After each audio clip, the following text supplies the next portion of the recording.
DeMar DeRozan comes out and says he's against drastic changes for the Chicago Bulls roster. We're going to talk about what that means. Plus, we're going to talk about, does the Chicago Bulls front office actually have a plan in place, and are they at their best when they have a plan? We're going to talk about that, plus preview the game that's going down today against the Brooklyn Nets and dive into the mailbag. All that and more right after this. You are now tuned in to Chicago Bulls Central, your number one place for all Chicago Bulls news and content.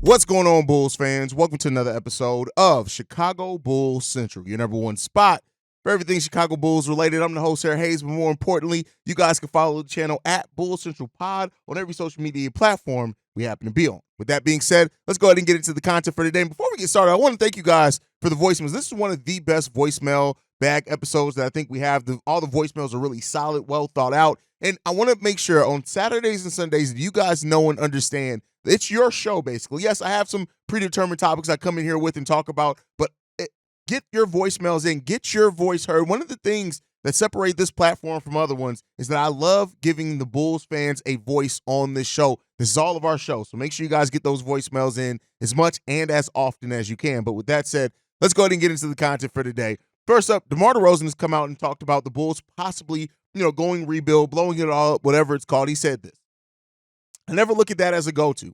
We can do it. That's why I'm so frustrated, because we can do it. It's not like we're playing against the 96 Bulls every single night. We can go out there and compete against anybody. We can beat anybody. It's just a matter of from the tip of the ball to the end, playing the right way, putting an IQ into the game and understand what we've got to do and how hard we've got to go at this. So listen, one of the things when it comes to the Chicago Bulls, we all know we doubt the heart that they play with consistently, right? Especially in first quarters of games where it's been the Bulls are have a point differential of like -19 in the first quarters of games. You know how bad you have to be to have a point differential that big in the first quarters of games.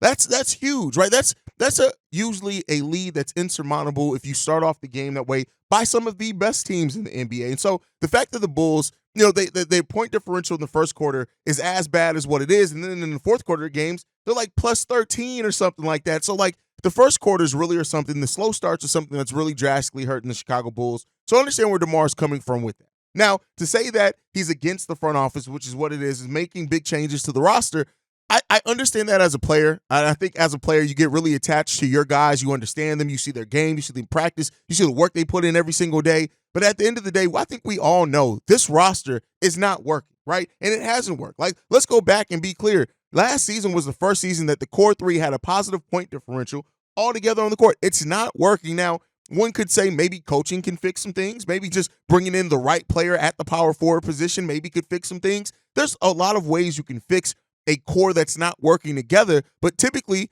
it doesn't get fixed on the fly. You do have to make some changes overall to the roster to just make it go. Now, I think the Bulls have, especially when Alex Caruso was off that bench, they got a solid bench rotation. I like the bench. Yes, we can use some more size off the bench, things like that. But when it comes down to it, I know this is all kind of stemming, and the trade conversations, the trade talks are stemming from the Zach LaVine drama and things like that. And when it comes down to it, I don't think that this is salvageable. I just don't. And I think that the writing's kind of on the wall for that. It'd be different if this was a younger team. Like if DeMar, Zach, and Vooch are all, between 25 and 28 years old, then yeah, maybe, right? Because you still have players that still can add some to their game. Not to say that these players still can't. DeMar's shown that you can add to your game throughout your whole NBA career. But when it comes down to it, like at the age that Vooch and DeMar are, they are kind of who they are. And we've already seen it taken away from some of their games of them trying to make this unit work. Yes, it worked when Lonzo was there. Don't get me wrong, to a degree, right? This team still wasn't a championship contender team at that point in time, but it worked to a degree there. And it never really got back to that. And I think it's because Lonzo was such a unique player on this team. And a lot of people even say true point guard, true point guard, true point guard. I think they forget Lonzo wasn't a true point guard. Lonzo didn't operate the ball in the half court. He just didn't. Not to say that he couldn't, but he didn't. And I think we've now romanticized this idea that just the right true point guard is going to fix this team. And even then, I don't think that's necessarily true. We can talk, and I know people are going to throw out the Pat Bev of it all and the Pat Bev effect. And it's like, yeah, you went 14-9. That team still had some big glaring issues in third quarters of games and things like that. And it's easy when you have a new injection of energy to kind of play different over the second half of games. And as some Bulls fans have pointed out as well, like a lot of those teams were kind of just gearing up towards the playoffs as well, whereas the Bulls were fighting for a play-in spot. So I think we kind of romanticize that, the Pat Bev effect and era a little bit as well.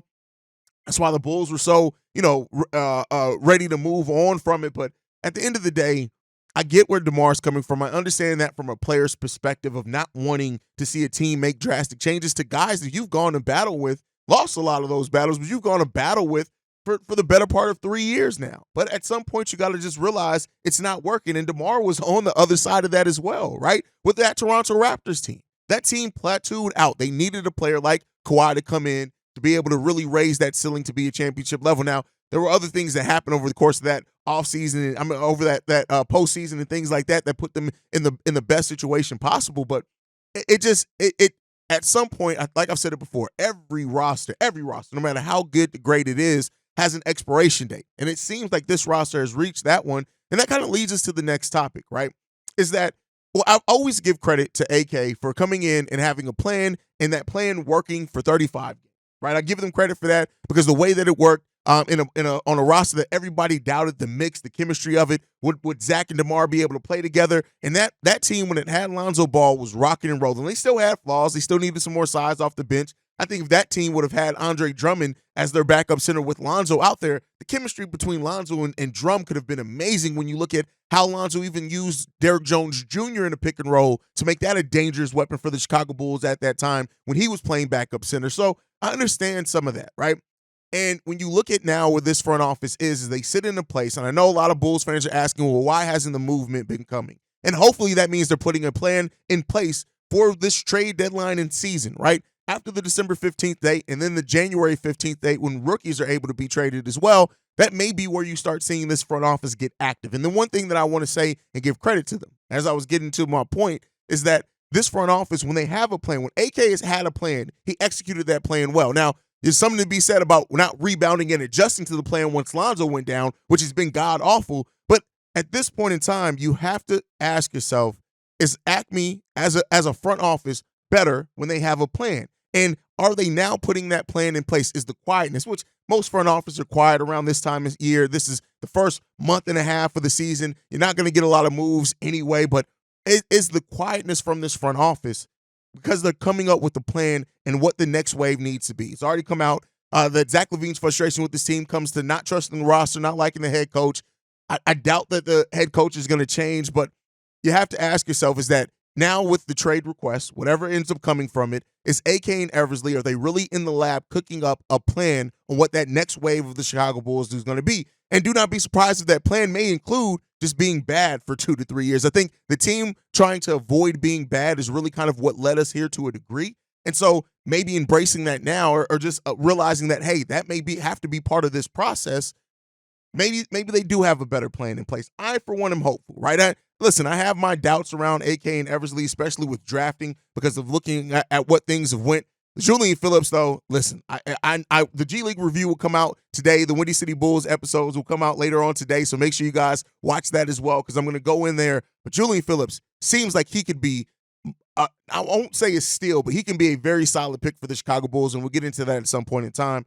But yeah, when it comes down to it, AK and Eversley hopefully are cooking up a plan. And how they execute that plan is going to be important because, like I said, you can't lose this next set of deals, and you have to hit on 3 of your next 4 draft picks. You just have to. So, let's hope that AK is better. And as we lead towards those 2 deadlines and the trade deadline overall, we got a date in December, a date in January, and a date in February that all could be very important to where this next phase of the Chicago Bulls roster goes. And if that plan is to go blow it up, is the plan is to retool, is the plan is to rebuild, hopefully that plan is one that they execute well. Zach LaVine trade market, yes, it's quiet right now.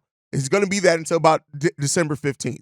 Alex Caruso, we've heard that the Bulls are still adamantly against moving Alex Caruso. But what happens with the Zach LaVine trade may change that. The DeMar DeRozan extension front is quiet, but leading into December, January, and February, that may start changing as well. So, let's see what this front office has in store. I know that's going to be varying levels of hope depending on how you view this front office and things like that, but let's see what comes of it. Now, we do have a game tonight against the Brooklyn Nets, and this is a team that just snapped their 3-game losing streak. They beat the Miami Heat 112-97. Now, that was a team that was resting Jimmy Butler and Bam, so they weren't in this game. The Brooklyn Nets also are 1 game below 500, so they're trying to come in, do much like the Toronto Raptors did against us and get to 500, and we'll see if they can end up doing that. Listen, here's the thing. When it comes down to it, and like I've said in a lot, that's why these previews haven't really changed much for the Chicago Bulls, because it stays pretty much the same.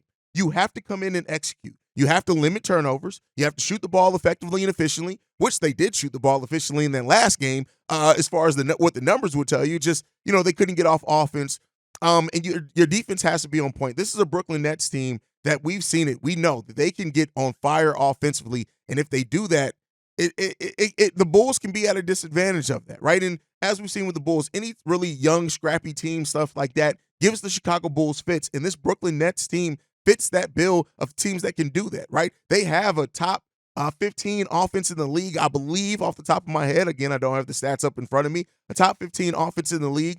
They shoot the ball, now that I do have them, 47% overall from the field as a team, which is really solid. And their defense isn't great. They're slightly in the middle of the pack. They're like 20th on defense. So, listen, that's where the Bulls can take advantage of, but it comes down to what we talked about. Execution, execution, execution. And until this team gets to the place of being one of those teams that just executes on both sides of the ball effectively and consistently, they're always going to find themselves behind the 8 ball. They're always going to find themselves in a place of playing from behind. So, you want to avoid that with this Brooklyn Nets team. You want to avoid the slow starts. Of course, this is you never want to get off to a slow start, right? That shouldn't even have to be said. You always want to avoid a slow start from a team, especially a team like the Brooklyn Nets that once all their players are rocking and rolling, they can get out on a run against you. So you will see. Cam Thomas, I think, is still out, so he's going to be out in this one. Ben Simmons is out as well, but they still got more than enough depth on that team and more than enough people that can put the ball in the hoop. They can give the Chicago Bulls fits, right?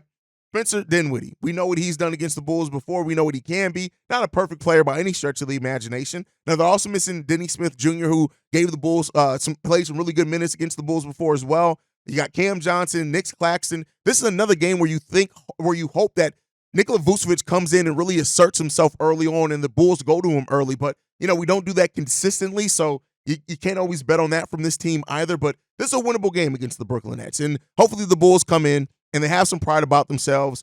We already saw the practice that they did in New York when they got there. Let's hope that this team comes in and really executes on both sides of the ball. And we can talk about a dub after the game. But all right, with that said, let's go and get into the main part of this episode. That's the mailbag. This first voicemail, this one's for Mike Jones. What's up, Hayes? It's Mike Jones.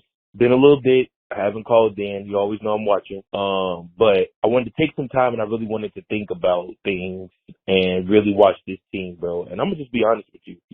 We as Bulls fans have to be insane. But even more than us being insane, the front office got to be insane, bro, because the definition of insanity is repeating the same thing over and over again and expecting different results. And I promise you, bro, we keep trying to make something work that just isn't fit to work. That's first and foremost. Secondly, bro, I don't know how you feel about this, but Kobe White is not a point guard. He's a shooting guard. He's a scoring guard. He's not a point guard. He just isn't. And that's really what the Bulls sorely miss in all of this. And they keep trying to cut corners and do the back way of trying to get a point guard. I don't know if they promised Kobe when he re-signed with them that he would get a certain amount of games at the PG position or what. But Kobe White is not a point guard, bro. He's a scoring guard. He's a shooting guard. And some of these small ball teams, he damn near can play the 3 guard position. I mean the three position. So I mean I don't know, bro. I think that we have to go get a real point guard. To be perfectly honest with you, really Io should be starting. I feel like Io should be starting with that first unit. He brings more defensive intensity. And I feel like he'll make the direct pass, and he'll also drive to the cup, which opens up more lanes instead of just stopping at the 3-point line, which is a lot of why the Bulls get off to these slow starts, is because dudes ain't moving, man. I mean, it's terrible, bro. And last but not least, Lee Donovan got to go, man. Like, I feel like I could bring my son's fifth grade basketball team out there that I coach, and we could beat the Chicago Bulls in basketball right now, bro. I mean, like I said, they just don't have any movement.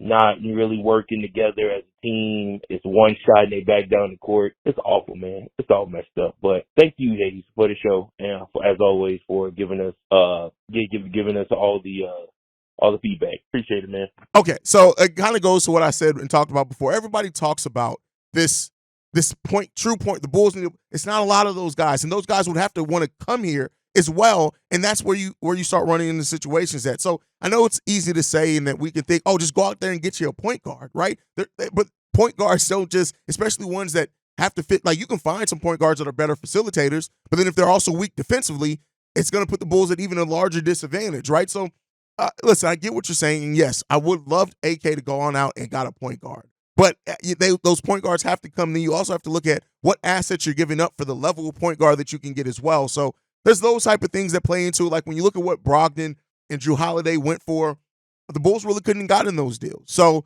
I understand those are 2 point guards I really would have liked on this team, but it comes down to it that it's not a lot of true point guards left. So us kind of as a franchise harping on this true point guard, there's not really a lot of those. Now, I will call you out on one thing, Mike Jones. Now, you said that doing the same thing repeatedly and expecting different results is insanity, but then you ended by saying start Io. Have we not seen Io as the starting point guard for a large amount of times? It doesn't work, right? It does not work. I get it. And I think Io's even showing in his play off the bench, he's better suited being off the ball. He's not a true point guard either. I know what he did and how he's able to run the point guard in Illinois, but that was a very different team and a very different style of basketball as well. Io is not the answer. Now, that's not to say that Io shouldn't be getting a lot of minutes. I want to see Io get more minutes. The confidence that Io's playing with right now is on the next level, but I think part of that's coming from him being able to play more free because his role is extremely different than being the starting point guard with that mix of players. Could he be a starting point guard with a different mix?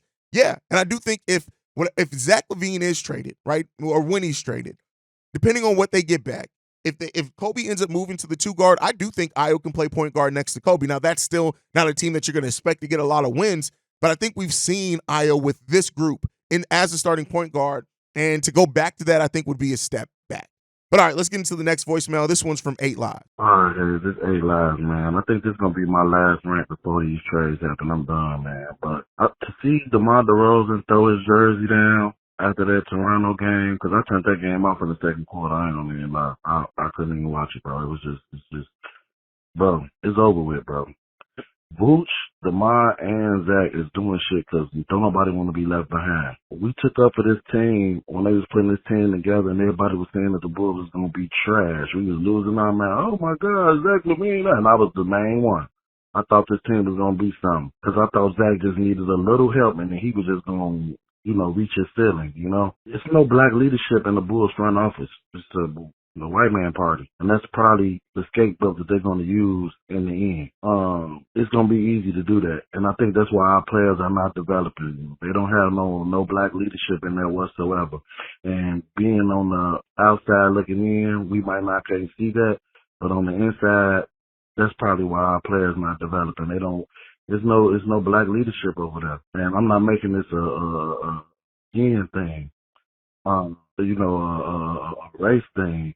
But these young players need somebody to relate to get their confidence all the way to the top. I don't know if it's Maurice Sheik. I don't know if he is hip enough with this young generation to be able to lead these guys and help these guys get to their confidence, man. This is probably like jail over there. And that's what it's looking like. That's what it's looking like, the picture that they're going to paint. Because they're not going to, when I talk about they, I mean the big three. They're not going to go to these other places and say it was their fault. And that's the only thing they're going to be able to say because we don't have, I'm not saying we need these coaches, but we don't have Mark Jackson. Not that I would ever want him to coach the Bulls, but we don't have a Mark Jackson, what's a Jerry Stackhouse. Some of these coaches that we could, Sam Cassell, some of these coaches like Jerry Weinfeld don't want to do it. So we getting played as fans, man. DeMar just played us through his jersey there. He wanted everybody to see that. Zach over there fraternizing with the Toronto coach. AK is a straight bitch. And after we as fans seeing Zach talking to the coach, DeMar walking out, throwing his jersey down, if we just keep on with this shit, AK playing us fans like some bitches, and we need to start getting them up out of there. Because somebody getting played. It's either Jerry Reinsberg or Jerry Reinsberg do the plan. But at the end of the day, the fans getting played like some straight bitch, the Bulls bogus. See red, man. Get them boys up out of there. For real. All right, so one thing I got to call 8 Lives on, and I get what you're saying with this, but I just because I know the Bulls organization, to say that we don't have any people of color in leadership roles is false. We got Mark Eversley, J.J. Polk, Mo Cheeks, John Bryant, Chigozie Umed, right? These are all guys that are in leadership positions with the Chicago Bulls that are people of color. They are black men. So, like, that's just 5. And then we also have Jordan Ash and Ty Abbott, part of the player development staff. And even with tying it with that, right? I understand wanting to see a black head coach. I understand all that, but you can't tie the success of players and say that they don't feel confident because they don't see people of color in leadership roles. The Spurs are is a very white organization, but they develop players. They are one of the pinnacles of development, right? So I get what you're getting at, and I know it comes from a good place. I'm not trying to call you out, 8 Lives, but what did I name? 8 to 9 people that are in higher up positions, and just because we don't see them, don't think that doesn't mean that we don't have people that are in very important roles that are people of color in the Chicago Bulls organization. Again, Mark Eversley, J.J. Polk, Mo Cheeks, John Bryant, Chigozie Umed, Jordan Ash, Ty Abbott. Those are 7 people that are black men. We have more people of color and women that are in leadership positions in the Chicago Bulls organization. So listen, and again, like I said, and the biggest part of that you pointed out is part of the development. The two of the people leading your player development staff, they're not the heads of it, but are black men of color. So I get what you're getting at with that, and it's all in love, 8 Lives, and I understand what's rooted in it, but I wanted to put that out there because I don't know if Bulls fans that don't do that research and look really understand how the makeup of the Bulls leadership and front office really is, right? You have people of color in huge positions for the Chicago Bulls. So that's just something I wanted to point out there. All in love, no coming at you or anything, so please don't take it like that, 8 Lives. I appreciate you. You know you're a member of the family here. Let's get into the next voicemail. This one's from Reginald. Hey, this is Reginald from Columbus, Georgia. At this moment, I don't want to talk about that shitty-ass team. My question is, what do you think about the Windy City Bulls players so far? I know about Sonogo and Phil, playing with aggression, playing well. I know that Halen Terry is, giving a lot of effort, but still playing out of control. But what's your take on guys like Justin Lewis?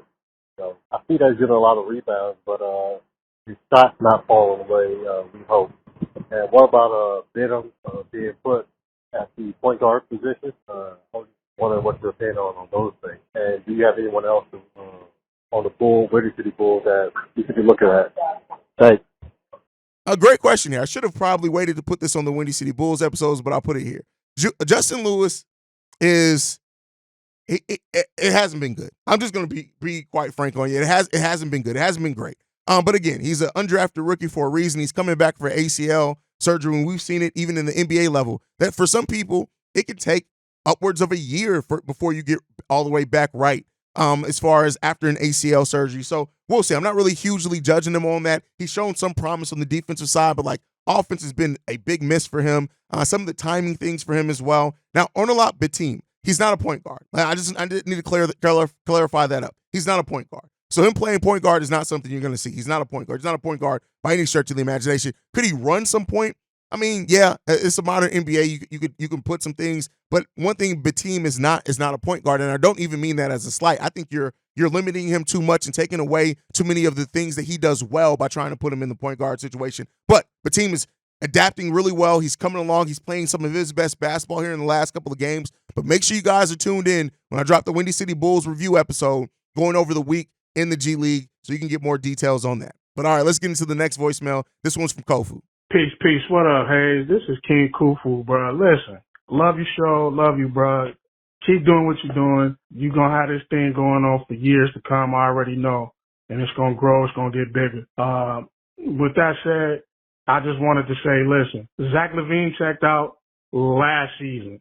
You remember that game against Orlando when Billy Donovan benched him in the fourth quarter? That was the game or at the time, I should say, that Zach LaVine checked out. I said it last season.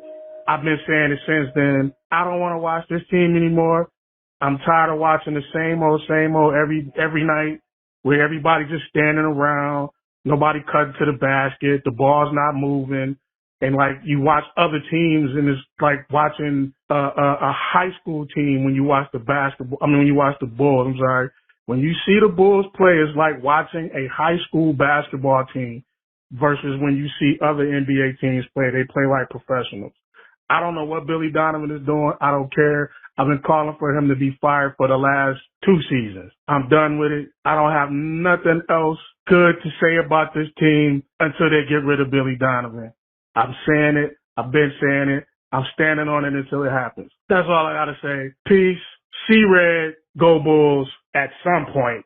I don't know when that's going to be, but at some point. All right. Have a good one, bro. Zach has been checked out since the Orlando game. I'll say he hasn't been checked out since that game. When you see some of the performances that Zach LaVine put in the second half of last season, right? When you talk about him averaging like 30 points, close to 30 points per game, he led the league in scoring after like December 30th or January somewhere last season. So no, I didn't lead. He was like second or third in the league in scoring. So, but no, he hasn't been. That may have been the start of the downfall, but he hasn't been checked out since then. I just got to point that out. Now, as far as Billy Donovan's coaching, it's stale. It just is what it is. Billy Donovan's coaching is god awful, and it doesn't put the Bulls in the best situations. It doesn't put the players in the best situations, and it's predictable. This is why you see defenses usually adjust extremely well to what the Chicago Bulls are trying to do, because our offense isn't creative. The players don't move without the ball. We don't move the ball around enough.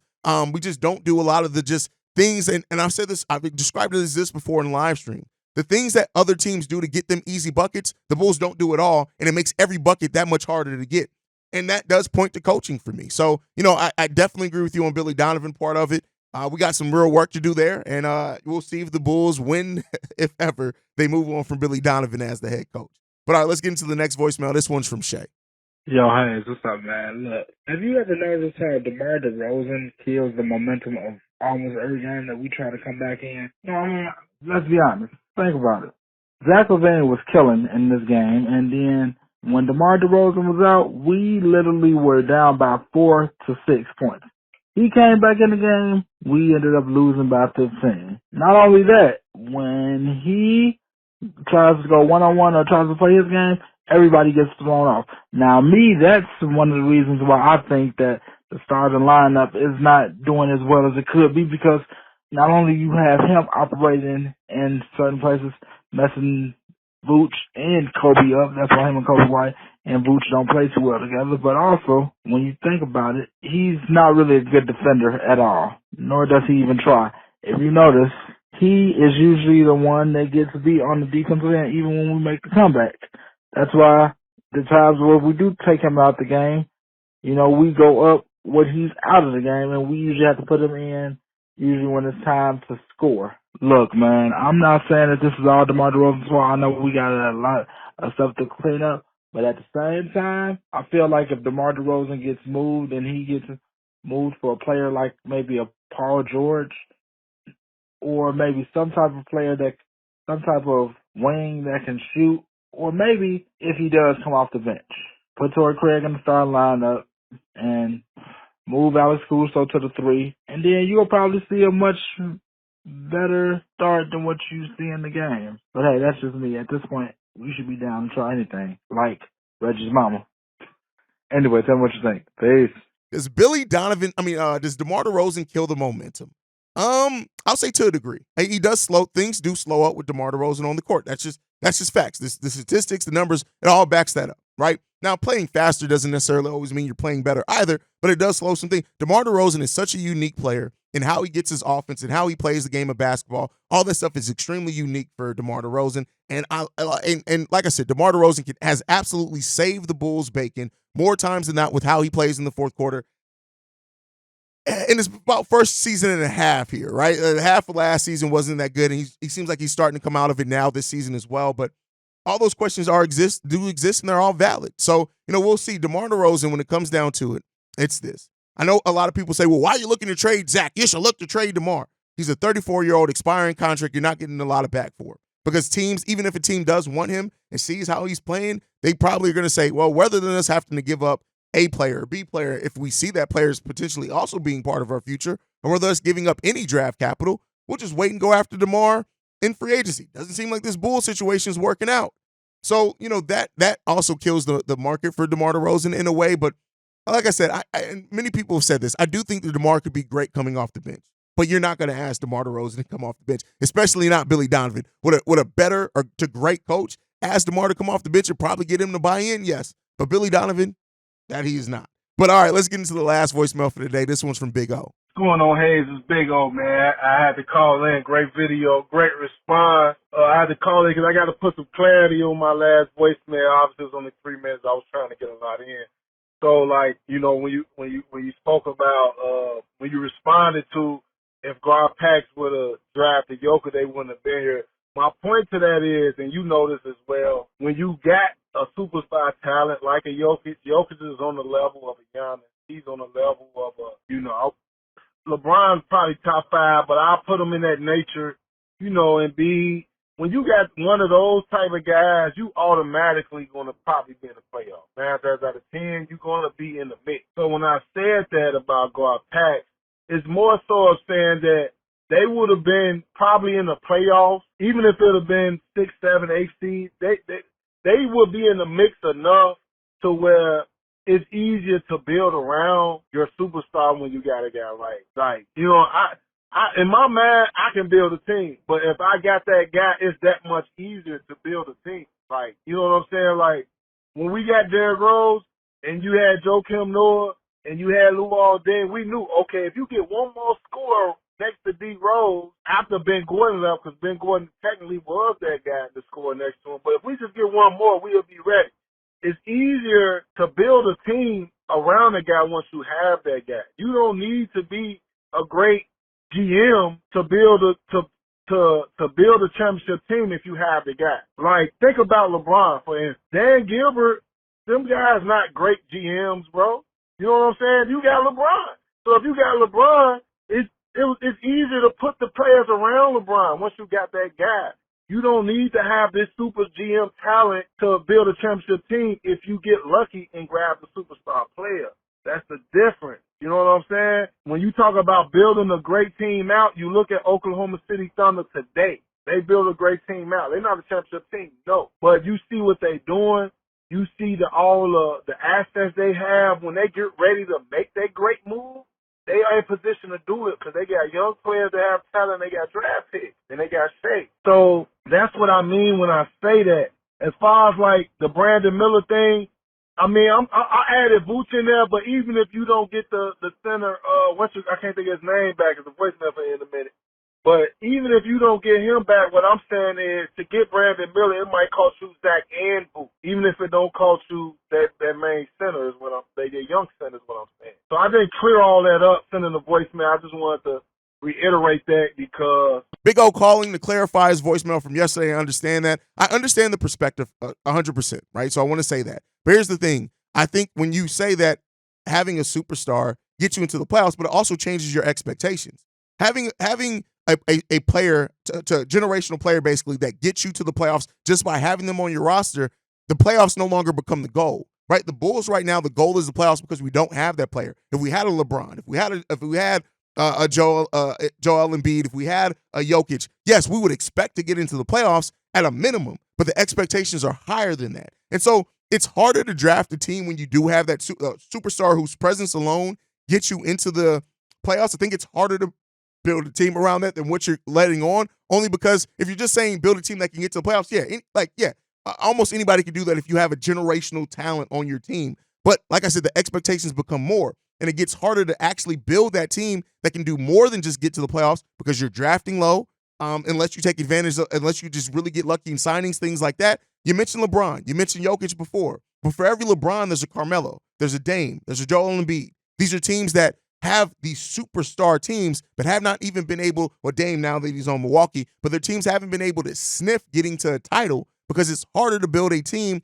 when you're drafting lower. And the OKC they're not the typical situation. The OKC Thunder traded KD. Then they traded, brought in Paul George, but then they traded them. They traded Russell Westbrook. Chris Paul came in. They traded Chris Paul, right? They got Shai Gilgeous-Alexander in a trade, and they got all those picks that they've accumulated have put them in the situation where they're going to have multiple draft picks every year for the next 3 to 5 years. But let's not act like that's typical, right? Yes, they are in a prime position to trade for a superstar when one becomes available. But that's not typically the situation. And had they drafted Shea, I think they would be in maybe even a worse situation. But the OKC Thunder are a very special situation and not the typical one. So I think using them in this type of scenario and conversation is a little bit off in a degree. But I understand everything that you're coming from with it. Like I said, that you got to also factor in the expectations changing when you have that superstar that gets you to the playoffs with their presence alone, and the playoffs no longer become the goal. The goal at that point becomes contending for a title. So, yeah, it's easy to build a playoff team when you have that type of team, when you have that type of player, but getting to the title, getting over that hump of getting to the title, no, that still takes extremely good GMing to be able to get there. At least that's my thought, at least. Let me know what you guys think on everything down below. As always, make sure you're following the show at Bull Central Pod. You can send us any feedback, questions, comments, concerns, bullcentralpod@gmail.com. And then lastly, if you want to leave a text message and our voicemail, the number to do so, 773-270-2799. We are the #1 spot for everything Chicago Bulls related, thanks to you guys. And like I like to end every episode on, Chi-Town up. But no, that's the Bears exit. Go Bulls. Love you guys. See you right if you can, y'all. Peace. This has been a presentation of the Break Media.